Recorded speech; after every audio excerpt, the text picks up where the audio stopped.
full concrete house pero napakamura ang nagastos nila. Nandito na lahat sakto sa budget pati bayan at pangmatagalan na kung saan maganda sa panimula at saktuhan lang sa laki. Abangan natin at silipin kung sobrang worth it na ba ang ganitong bahay at sa nagastos nila. Real Pinas nga pala, subscribe for more videos update. Ito na nga po guys, makikita natin dito malapit na po siyang matapos. Ayan, kahit wala pang politada dito napakalinas na yung pag-file ng mga hollow blocks. Ito naman yung toilet and bath, bali nag-extension lang sila dito para sa kusi at CR. Yung trusses nilang ginamit dito ay kahoy at yung bubong naman nila ay yero. Yung pinaka-poste pala nila dito pinagawang makapal at puro buhos ng semento para maging matibay talaga ang bahay. At ayan na nga, ito na yung pinaka-loob, nakapolitada na at naka-install na rin ng window, bali ginamit nila ay jalousie at naglagay na rin sila dito ng pintuan, bali ang pintuan gawa sa plywood at kahoy. At yung sahig naman nila ay naka-flooring na rin.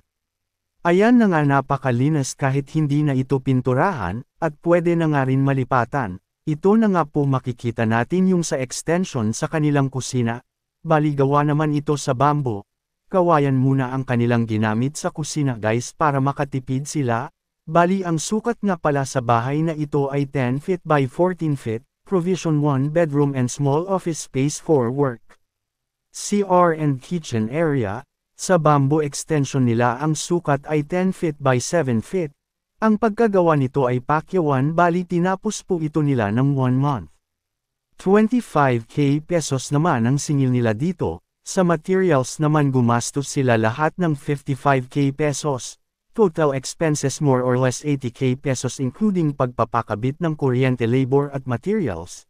Ang owner ng bahay na ito ay si Ma'am Joy. Congratulations sa bagong bahay mo ma'am. Simple lang sa ganda pero napaka-solid naman ang pagkagawa. Natirahan na nila ito at ayan makikita natin yung labas, napakalinas, napaka-perfect na ito panimula. Sa pangalawang bahay naman, halos magkapariho lang silang design, ang kaibahan lang dito ay studio type ang loob.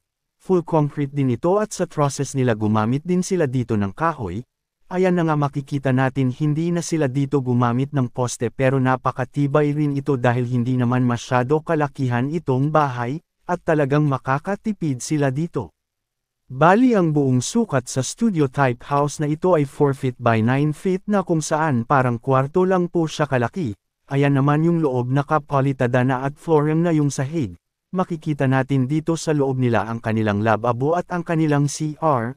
Ito na rin ang kanilang living room at bedroom. So ayan guys, napakalinis rin yung gawa nila at talagang pwede na agad matirahan. Yung window rin nila dito ay naka-sliding window, bali ito na rin yung buong total ng nagastos nila ay 90k pesos budget including labor and materials, kasali na rin sa septic tank. Napaka-solid na rin ito sa panimula. Hanggang dito lang po, maraming salamat, keep safe everyone, God bless.